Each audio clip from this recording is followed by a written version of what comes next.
Doctor గారు నమస్తే అండి. డాక్టర్ గారు, జనరల్గా ఏదైనా జబ్బు వస్తే సిమ్టమాటిక్ ట్రీట్మెంట్ అనే చేస్తారు, తగ్గిస్తారు. సో దానికి పూర్తిగా తెలియకపోయినా కానీ, అయితే ఇప్పుడు రాబోతుంది 2040 నాటికి 50 నాటికి సూపర్ బగ్ చాలామంది ప్రాణాలు కోల్పోతారు దీనివల్ల. ఎందుకంటే దానికి మందులు లేవు, చికిత్స లేని వ్యాధి అంటున్నారు. ఏంటి డాక్టర్ గారు అది? సో ఈ నిజానికి సూపర్ బగ్ అన్నది మల్టీ డ్రగ్ రెసిస్టెంట్ మైక్రోబియా. అంటే ఏమిటి? దానికి ఎన్ని మందులు ఇచ్చినా ఏ మందు కూడా లొంగని ఒక జబ్బుని కలిగించేటువంటి ఆర్గానిజం అంటారు. అంటే అది బ్యాక్టీరియా కావచ్చు, వైరస్ కావచ్చు, పారాసైట్ కావచ్చు, లేకపోతే ఫంగై అంటారు, శిలీంధ్రాలు కావచ్చు.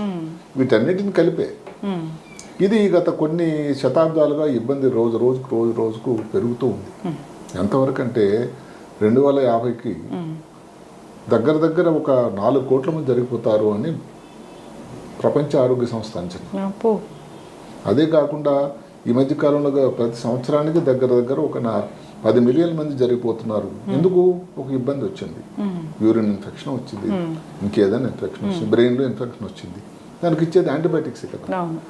యాంటీబయాటిక్స్ కానీ ఆ జబ్బు లొంగకపోతే సరే ఇంకొక యాంటీబయాటిక్ ట్రై చేస్తాం, దానికి కూడా లాభం లేకపోతే అక్కడే వస్తుంది పరిస్థితి. సో ఇలాంటి పరిస్థితిని ఇప్పుడు ఎదుర్కోబోతున్నామని ఒక ప్రఖ్యాతమైనటువంటి పేపర్ ఉంటుంది, జర్నల్ లాన్సెట్, ఇంగ్లాండ్లో జర్నల్. దాంట్లో ఒక పరిశోధన వచ్చింది. ఈ పరిశోధన ఎంత గొప్పదంటే కనీసం ఒక 500 మంది సైంటిస్టులు 30 సంవత్సరాల పాటు 530 మిలియన్ల రికార్డులను వెరిఫై చేసి దానికి ఒక నిర్వచనం ఇచ్చారు. ఏదో ప్రెడిక్ట్ చేసి చెప్పింది అయితే మామూలుగా కాదు, అదేదో ఒకరెవరు చెప్పింది కాదండి. అంటే చాలా పెద్ద పరిశోధన. దీనికి ఏమి పెట్టారంటే global research on antibiotic resistance. ఇది ఏఎంఆర్ అంటారు, యాంటీ మైక్రోబియల్ రెసిస్టెన్స్, ఏఎంఆర్ అని ఇప్పుడు దానికి షార్ట్ నేమ్. సో దీనివల్ల ఇంకొక ముఖ్యమైన ఏంటంటే కారణాలు అవన్నీ మాట్లాడుకునే ముందు అసలు ప్రపంచానికి ఆర్థిక పరిస్థితికి 83 లక్షల కోట్లు లాస్ అవుతుందట. ప్రపంచంలో ఉన్నటువంటి జీడిపి, గ్రాస్ డొమెస్టిక్ ప్రోడక్ట్ అంటారు, దాంట్లో దగ్గర 3.8% తగ్గిపోతుందట. అంటే ఎంత ప్రమాదం పొంచి ఉందో చూడండి. అంటే దీనికి కారణాలు ఎందుకు వస్తుంది అని, యాంటీబయాటిక్ అందరూ వాడుతున్నాం, యాంటీబయాటిక్ ఇన్అప్రోప్రియేట్గా వాడడం, అవసరం లేకుండా వాడడం, ఇది చాలా కామన్ అయిపోయింది. అదే కాకుండా వాడారు, ఓ డాక్టర్ గారు 5 రోజులు వాడాలి, వారం రోజులు వాడాలని చెప్తారు. 3 రోజుల్లో నాకు తగ్గిపోయిందని మానేస్తే దానివలన ఇంకొకసారి ఆ ఇబ్బంది వచ్చినప్పుడు ఈ ఏదైతే ఉందో బ్యాక్టీరియా కానీ వైరస్ కానీ అది దానికి రెసిస్టెంట్ అయిపోతుంది. సరే కదా, ఈ హైజీన్ అనేది సరిగ్గా, శుభ్రత తక్కువైపోయింది, వాటర్ తీసుకున్నటువంటి వాటర్ అనేది సరిగ్గా లేకపోవడం, వీటన్నిటి కారణాల వల్ల ఇది ప్రాబ్లం అవుతూ ఉంది. అదే కాకుండా ఇప్పుడు కొన్ని పిగ్స్ కానీ చికెన్ కోడిలో కానీ కొన్ని మందులు వాడుతున్నారు. ఆ మందులు వాడేటువంటి యాంటీబయాటిక్స్ వల్ల కూడా దాని వలన కూడా రెసిస్టెన్స్ వచ్చి అది కానీ వీళ్ళు సేవిస్తూ కూడా వస్తుందట. అంటే ఏదైనా ఒక జంతువుని మనం తీసుకున్నప్పుడు అవి ఏదైనా యాంటీబయాటిక్స్ వాడి ఉన్నట్టయితే అవి రెసిస్టెంట్ అయిపోతున్నాయి ఆల్రెడీ, వాటికి వచ్చేవి మనలో అది రెసిస్టెన్స్ వస్తుంది అనే అవకాశం ఒకటి ఉంది. ఇలాగ ఇన్ని కారణాలు ఉన్నాయి. ఇప్పుడు దీనివల్ల ఇబ్బందులు ఏంటి? ఇప్పుడు మందు వాడామనుకోండి, ఆ జబ్బు తగ్గదు, మందులు వాడాల్సిన అవసరం ఎక్కువ పడుతుంది, ఇంత లోపల జబ్బు ముదిరిపోతుంది, ప్రాణానికి హాని ఉంటుంది, ఖర్చు సరే. ఇది ఇలాంటిటువంటి ప్రమాదం. సో దీని గురించి ఏమిటంటే ఈ గొప్ప పరిశోధన ఏం చెప్పారంటే ఇప్పటికీ యాంటీబయాటిక్స్ అన్నది ప్రపంచం అంతటా కూడా దగ్గర 218 యాంటీబయాటిక్స్ ఎన్నో ఉన్నాయి, 228. భారతదేశంలో అయితే 190 ఉన్నాయి. ఈ మందులు అంటే మరి పనిచేయకపోతే అని ప్రపంచ ఆరోగ్య సంస్థ వాళ్ళు దానికి 1, 2, 3 అని ఏదన్నిటికంటే ముఖ్యం, నెక్స్ట్ ముఖ్యమైన 3 వాటికి రేటింగ్స్ ఇచ్చారు. ప్రయారిటీ 1, ప్రయారిటీ 2, ప్రయారిటీ 3 అని. అన్నిటికంటే ఫస్ట్ ఏమిటి? ఇప్పుడు కార్బపినమ్ అని ఇప్పుడున్న మందుల్లో అన్నిటికంటే చాలా కాస్ట్లీ, ప్రపంచంలోనే కాస్ట్లీ, అత్యంత ముఖ్యమైనది. ఇంకా అన్ని ఏ మందులు పనిచేయనప్పుడు ఇచ్చే మందు, దానికేమో రెసిస్టెన్స్ వచ్చింది. అంటే ఇప్పుడు కొన్ని ఉన్నాయి ఆర్గానిజమ్స్ అన్ని. ఏది ఎంటెరోబాక్టీరియా అని ఒకటి, ఈ తర్వాత సూడోమోనాస్ అని ఒకటి, ఎసినిటోబాక్టర్ అని. అసలు ఈ మందు ఈ ఆర్గానిజం కానీ పాజిటివ్ అంటూ కల్చర్ కానీ ఇచ్చిందంటే డాక్టర్లకు అందరికీ భయం అండి. పాతకాలంలో మామూలుగా సింపుల్గా ఇచ్చేటువంటి మందుల వల్ల ప్రయారిటీ 2 అన్నది న్యూమోనియా వచ్చేది, స్ట్రెప్టోకాకస్ న్యూమోనియా. అదేదో సిప్రోఫ్లాక్సిన్ ఇవి కానీ ఇచ్చింటే సరిపోయేది. గనేరియా వ్యాధి కోసం ఇంతకుముందు సిప్రోఫ్లాక్సిన్ సెఫ్లోస్పోరిన్ ఇస్తే సరిపోయేది. ఏది టైఫాయిడ్ నాన్ టైఫాయిడ్ సాల్మనెల్లా అని వచ్చింది, దానికి సింపుల్ సిప్రోఫ్లాక్సిన్ అనేది మందు అసలు 4-5 రోజుల్లో దాని తాలూకు ఇది కనబడేది. మరి ఈ మందులు పనిచేయటం లేదే. అలాగే ఇంకా కొన్ని ప్రయారిటీ 3 అని ఇంకా చిన్న మందులు ఉన్నాయి. ఇన్ఫ్లుయెన్జా కానీ స్ట్రెప్టోకాకస్ న్యూమోనియా అని కానీ. వీటిని బట్టి ఏమిటంటే ఒక ప్రమాదం పొంచి రాబోతుంది. అదే కాకుండా ఈ ప్రపంచ ఆరోగ్య సంస్థ ఇంకొక బాంబు పెంచారు. కొత్త మందులకి 50 కొత్త యాంటీబయాటిక్స్కి వాళ్ళు అనుమతి ఇచ్చారట పరిశోధన కోసం. ట్రయల్స్ అవుతున్నాయి. ఇన్ని సంవత్సరాలు ఇప్పుడు దగ్గరలో రాబోయే 30 అన్నట. అంటే 30 మందులే ప్రపంచమంతా వాడాల్సినటువంటి ఇబ్బంది వచ్చేటట్టు. ఇంకా ఈ లాన్సెట్లో వచ్చినటువంటి పేపర్ గురించి మనం విన్నట్టయితే 80-70 సంవత్సరాల పైబడిన వృద్ధులు, సీనియర్ సిటిజన్లు ప్రతి దేశంలో కూడా, చైనాలో కానీ, జపాన్లో కానీ, భారతదేశం, అమెరికాలో కానీ పెరుగుతూ ఉన్నారు సంఖ్య. ఈ యాంటీ మైక్రోబియల్ రెసిస్టెన్స్ వల్ల వాళ్ళ తాలూకు మోర్టాలిటీ, మరణాలు 80% పెరిగిపోయాట. 25 సంవత్సరాల వల్ల కూడా పెరుగుతుంది. వాళ్ళు ఏదో ఎక్కువ వయసులో ఉన్నారు, ఆరోగ్యవంతులు అని కాదట. ఒకటే ఇంట్రెస్టింగ్ ఏమిటంటే చిన్నపిల్లలు ఎవరైతే 15-10 సంవత్సరాల లోపల వాళ్ళలో కానీ ఇది ప్రమాదం తగ్గింది సరే కదా, 50% అసలు ఇబ్బంది లేదు. దానికి మంచి కారణాలు విశ్లేషణ చేశారు. ఏమిటది? వ్యాక్సినేషన్. వాళ్ళకి ముందు నుంచి టీకా ఉండడం, ఏదైనా కారణాలు చిన్నప్పటి నుంచి టీకా వేయడం వల్ల వాళ్ళకి ఆరోగ్య పరిస్థితి ముందు నుంచి బాగుంది. ఇప్పుడు ఈ తరంలో పుట్టిన పిల్లలు, అందువల్ల వాళ్ళకి ఇప్పుడు వాటర్ కానీ లేకపోతే భోజనం కానీ హైజీనిక్ ఫుడ్ తీసుకోవడం వల్ల కూడా ఈ కొన్ని ప్రభుత్వాలు, ప్రతి ప్రభుత్వం కూడా ఆరోగ్యం మీద దృష్టి పెట్టి ఈ కొన్ని యాంటీబయాటిక్ ప్రోగ్రామ్స్ ఉన్నాయి. వీటిలన్నింటినీ సక్సెస్గా ఈ డిజిటల్ యుగం ఇచ్చిన తర్వాత ఏదో ప్రోగ్రామ్ పెట్టేసి పాతకాలంలో మంత్రులందరూ ఇంటి దగ్గర కూర్చోవడం కాకుండా ఇప్పుడు డిజిటల్ యుగం వల్ల అది ఏదైతే దానికోసం మనం చెప్పామో, ఇప్పుడు స్వచ్ఛ భారత్ అనుకోండి, అది చాలా గొప్ప ప్రోగ్రామ్. ఇప్పుడు ఏదో ప్రభుత్వానికి మనం ఏదో చెప్పడానికి కాదు, ప్రస్తుతం ఉన్న ప్రభుత్వం చేసినటువంటి గొప్ప ప్రోగ్రాంలో నా ప్రకారం స్వచ్ఛ భారత్. ఎన్ని టాయిలెట్లు వచ్చాయని విలేజ్లో, ప్రతి ఇంటికి నీరు ఇవ్వడం, ఇది కూడా చాలా మంచిది. ఎందుకంటే దానివల్ల శుభ్రమైన నీరు చేరుతుంది. ఒకప్పుడు అసలు ఎక్కడికో వెళ్ళి సరైన శుభ్రంగా నీరు తీసుకున్న తర్వాత ఇబ్బందులు మనకు అందరికీ తెలుసు. ఈ సక్సెస్ అన్నది కారణం ఒకటని చెప్పవచ్చు. ఇవన్నీ చేసి కూడా పెద్ద వయసులో కానీ ఈ ప్రాబ్లమ్స్ కానీ రెసిస్టెన్స్ కానీ వచ్చేటట్టు అయితే చాలా ప్రమాదం. ఒక కామన్ మందు మేము చెప్తుంటాం, ఎంఆర్ఎస్ఏ అంటాం, అంటే మెథిసిలిన్ రెసిస్టెంట్ స్టెఫిలోకాకస్ ఆరియస్. మామూలు స్కిన్ మీద ఇన్ఫెక్షన్ నుంచి గొంతు లోపల కానీ, అప్పుడప్పుడు బ్రెయిన్లో ఇన్ఫెక్షన్ కానీ, ఆపరేషన్ చేసినప్పుడు అక్కడ వూండ్ ఇన్ఫెక్షన్ కానీ వచ్చేదానికి ఎంఆర్ఎస్ఏ అంటారు. దానికి ఇంతకుముందు మెథిసిలిన్ మందు వల్ల చాలా బాగా ప్రశస్తమైన ఇది వచ్చేది. ఇప్పుడు దానివల్ల అసలు రెసిస్టెన్స్ వచ్చేసింది. అంటే ఇంతకుముందు దానివల్ల మరణాలు ప్రాబ్లం రాకముందు వచ్చేటప్పుడు 53,000 ఉంటే ఇప్పుడు 55,000 ఉంటే 130,000 మంది చనిపోతున్నారు. పైన అంటే డబుల్ అయిపోయింది మరణాలు. అంటే ఎంత ప్రమాదం ఉంది సుమా. అందువల్ల ఇది చాలా చాలా ప్రమాదం. దానికి అందరూ నడుం కట్టాలి అని ఒక మంచి సూచన చేశారు. ఏమిటది? అన్నిటికంటే హైజీన్ అండి. మనిషి నుంచి వచ్చేటువంటి జబ్బులు ఎన్ని మనం మాట్లాడుకుంటున్నాం. మంకీ పాక్స్ నుంచి, కోవిడ్ నుంచి ఎన్నన్నా కానీ. కోవిడ్ వచ్చినప్పుడు కోవిడ్ సరే వచ్చింది, 632 మిలియన్లకు వచ్చింది, 6 మిలియన్లు చనిపోయారు. అక్కడతో ఆగిందా? దాని ఇబ్బంది ఏమిటా ఇబ్బంది? కోవిడ్ టైంలో ఇంటి దగ్గర ఉండి అక్కడ ఏంటి కంట్రోల్ కూడా లేవు, ఓవర్ ద కౌంటర్ మెడిసిన్ ఇవ్వకూడదు అని. యాంటీబయాటిక్స్ ఏమాత్రం కోవిడ్ వచ్చేస్తుందేమో, జగ్గు వచ్చినప్పుడు ప్రజలే తనంతట తాను యాంటీబయాటిక్స్ వేసుకోవడం మొదలుపెట్టారు. ఎజిత్రోమైసిన్ అన్నారు, లేకపోతే ఎరిత్రోమైసిన్ అన్నారు, ఏదన్నా కానీ. దాని వలన కూడా చాలా ప్రాబ్లం రావడానికి కారణం సబ్సిక్వెంట్గా దారి తీసిందట.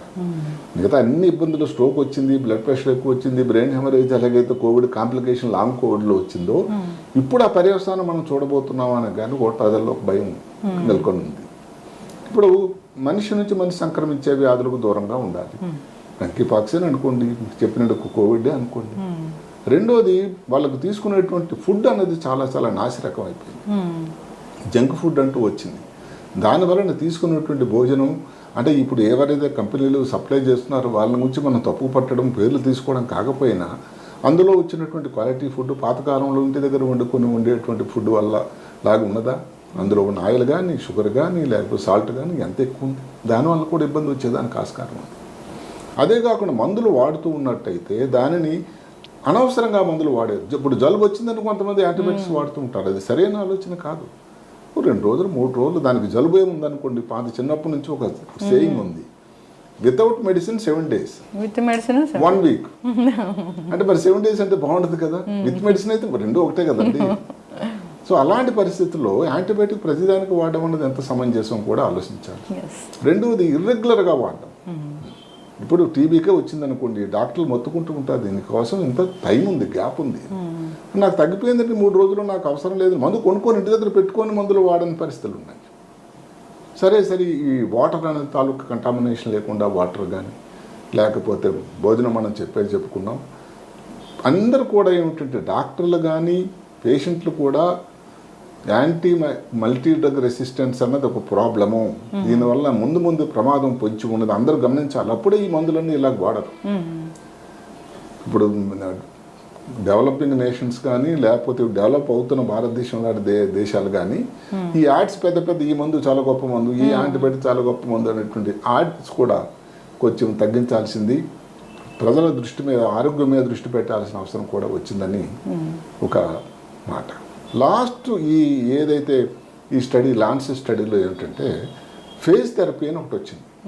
ఫేజ్ థెరపీ అంటే బ్యాక్టీరియోఫేజల్ థెరపీ అని వినడానికి కొత్తగా ఉంది. ఫేజ్ థెరపీ, PHAGE అని అంటే ఏమిటి తెలుసా, ఇది చాలా ఇంట్రెస్టింగ్ ట్రీట్మెంట్. ఇదేదో కొత్తగా వచ్చింది కాదు, 100 సంవత్సరాల నుంచి వాడకంలో ఉందట. అయితే రకరకాల కారణాలు నేను చెప్తాను, అది ఇప్పుడు వాడడం లేదు ఎక్కువ. ఏమిటది, ఏదైతే బ్యాక్టీరియా ఇన్ఫెక్షన్ వచ్చింది అనుకోండి, దాని మీదకు వైరస్ పంపిస్తారట. ఈ వైరస్ ఎంత తెలియదంటే సెలెక్టివ్గా టార్గెట్ ఏదో బాంబు కొట్టినట్టు వెళ్ళి ఆ పర్టికులర్ ఏరియాలోనే పనిచేసి బ్యాక్టీరియాని చంపేస్తుంది. అది చాలా ఉపయోగం. దాని పేరే bacteriophage therapy are phase therapy అంటారు. దానివల్ల ఏమిటి, యాంటీబయాటిక్ ఎక్కువ రోజులు వాడడం అవసరం ఉండదు, యాంటీబయాటిక్ తాలూకు పనితనం మెరుగుపడుతుంది, దానివల్ల వచ్చే సైడ్ ఎఫెక్ట్స్ తక్కువ అవుతాయి, ఖర్చు కూడా తగ్గుతుంది, మోర్టాలిటీ ఏదైతే మరణాలు ఏదైతే ప్రాణాపాయం ఏదైతే ఉందో కూడా తగ్గుతుంది. ఇబ్బంది ఎలా ఏమిటంటే 100 సంవత్సరాల నుంచి కూడా ఈ ఫేజ్ థెరపీ వాడకంలో ఉన్నా కూడా దాని లోపల పాలిటిక్స్ ప్రవేశించాయి. ముందు నుంచి ఈ ఫేజ్ థెరపీలో రష్యా, పోలాండ్ అలాంటి దేశాలు ఎక్కువ ముందు నుంచి, అవన్నీ కమ్యూనిస్ట్ దేశాలు. ఈ యూరోప్ వాళ్ళు, అమెరికా వాళ్ళకి ఏదైతే సైద్ధాంతపరంగా వాళ్ళకు ఉన్న విభేదాల వల్ల వాళ్ళ దగ్గర నుంచి మనం కానీ చేసినట్టయితే ప్రాబ్లమ్స్ అవన్నీ.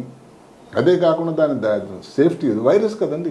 ఇప్పుడు మనం వ్యూహాన్లో ఏమనుకున్నాం, ల్యాబ్ నుంచి వైరస్ రిలీజ్ అయిందని అనుకున్నాం. సో దీనిని ఏదో దెయ్యాన్ని లోపల దాచిపెట్టినట్టు ఉంచడం సింపుల్ కాదు కదా. దాని స్టోరీస్ కానీ, దాని తయారీ కానీ, పనితనం ఎలా ఉంటుందో ఏంటి, సేఫ్టీ, ఇవన్నీ కొన్ని అనుమానాలు వాళ్ళ మీద ఉన్నాయి. ఈ రోజు కూడా జార్జియా, ఇండియా నుంచి జార్జియా దేశం వెళ్ళి చేయించుకున్నారట ఇబ్బందులు ఉన్న మనుషులు ఈ ట్రీట్మెంట్. అదే కాకుండా పోలాండ్, రష్యాలో అయితే చాలా కామన్ అటండి. సో ఇక్కడ antibiotic resistance, multi drug resistance వచ్చినా కూడా వాళ్ళకు ఒక ఆల్టర్నేటివ్ ఆల్రెడీ ఉంది. భారతదేశంలో అంత విరివిగా మనం వాడటం లేదు.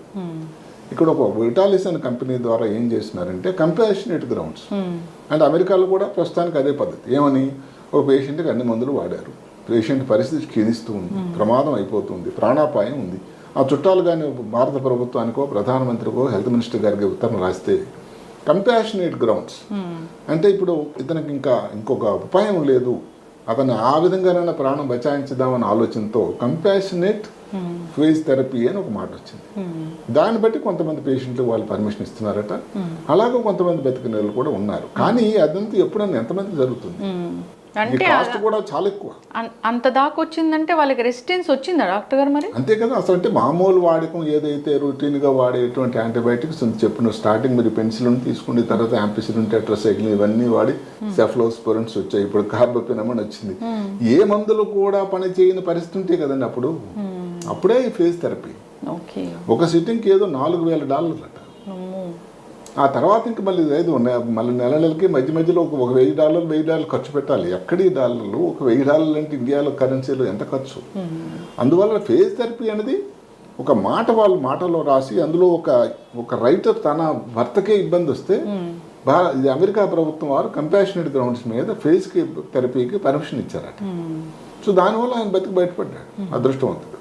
అలాంటి పరిస్థితుల్లో కూడా చేయాలని, కానీ ఫేస్ థెరపీ అనేది కూడా ఇంకొకసారి ఆలోచించి ఈ సిద్ధాంతపరాలు ఇవన్నీ వదిలేసి ఒక ఉపయోగకరమైన ఒక స్టాండర్డైజ్ చేస్తే కూడా ఉపయోగకరమని నేను అనుకుంటున్నాను. ఎస్, ఖచ్చితంగా డాక్టర్ గారు. ఏదైనా సూపర్ బగ్, అది వైరస్ కావచ్చు, బ్యాక్టీరియా కావచ్చు, అదొక మైక్రోబియం అన్నారు. సో ఇలాంటి మెడికల్ టర్మ్స్, మైక్రోబియం బాక్టీరియా కానీ, వైరస్ కానీ, లేకపోతే ఫంగస్ శిలీంధ్రాలు కానీ, పారాసైట్, సిస్టిక్ సర్కోసిస్ మనం చెప్పాం, బద్దె పురుగు, ఏదన్నా కావచ్చు. అంటే ఆ మందులు వాడేదానికి రెసిస్టెన్స్ అయిపోతున్నాయి, అదే వాడడం ఇంప్రోపరియేట్గా వాడడం వల్ల. జాగ్రత్తగా ఉండాలని కోరుకుందాం డాక్టర్ గారు. వ్యక్తిగత శుభ్రత అనేది చాలా చాలా అవసరం. ఇప్పుడు అన్నిటికీ చివరికి స్టోరీ అదే శుభ్రత ఉంటే చాలా ఇబ్బందులు తగ్గిపోతున్నాయి. మంచి నీరు, శుభ్రం నూరు ఉంటే చాలు. భోజనం తీసుకునేది మామూలు, దానికి ఏదో పంచభేక్ష పరిమాణాలు అక్కర్లేదు. తీసుకునేది పరిశుభ్రమైన ఆహారం, సరైనటువంటి ఆహారం, విటమిన్లు, న్యూట్రియంట్స్ ఎక్కువ ఉండేటట్టయితే దానివల్ల ఇబ్బందులు రాకుండా ఉంటాయి. అసలు జబ్బే రాకపోతే యాంటీబయాటిక్స్ వాడాల్సిన అవసరం ఉండదు కదా. మళ్ళీ పాతకాలం పద్ధతులు ఖచ్చితంగా అనుసరించాల్సిన అవసరం అనేది వస్తూ ఉందనే చెప్పుకోవాలి. నిజంగా ఒకప్పుడు భోజనం చేసే పద్ధతి ఒకప్పుడు పాత సినిమాలో చూసేవాళ్ళం. 5-6 రకాల చుట్టూ ఉంటాయి, న్యూట్రిషన్ ఉంటుంది, దాని చుట్టూ కూడా వాటర్ అనేది, ఇస్తరాకు చుట్టూ వాటర్ అనేది చల్లాక అప్పుడు ఫుడ్ తీసుకోవడం జరుగుతుంది. అంటే వాళ్ళు వైరస్ బ్యాక్టీరియాలు లోపల రానికుండా చేయడం అన్నమాట. ఫాస్ట్ ప్రపంచంలో ఉండేటప్పుడు ఎంతమంది చేతులు కడుక్కొని భోజనం చేయడానికి ఉపక్రమిస్తున్నారు, ఎవరన్నీ కించపరచడానికి కాదు. అంటే ఒక ఆరోగ్య ప్రమాణాలు అన్ని విధాలు, అన్ని దిశల్లో కూడా వ్యాప్తి చెందాలని మనం కోరుకుందాం. ఎస్, ఖచ్చితంగా డాక్టర్ గారు. ఏదైనా జాగ్రత్తలు తీసుకోవాలని కోరుకుందాం. ఓవర్ ద కౌంటర్ మెడిసిన్ అసలు వాడకూడదు. డాక్టర్ ఎన్ని రోజులు కోర్స్ చెప్తారు యాంటీబయాటిక్స్ అనేది ఖచ్చితంగా వాడాల్సిందే, తప్పకుండా వాడాలి. ఎస్, ఇలాంటి జబ్బులు అయితే రాకుండా ఉండాలని కోరుకుందాం డాక్టర్ గారు. చక్కటి ఇన్ఫర్మేషన్ అండి, ధన్యవాదాలు. నమస్కారం.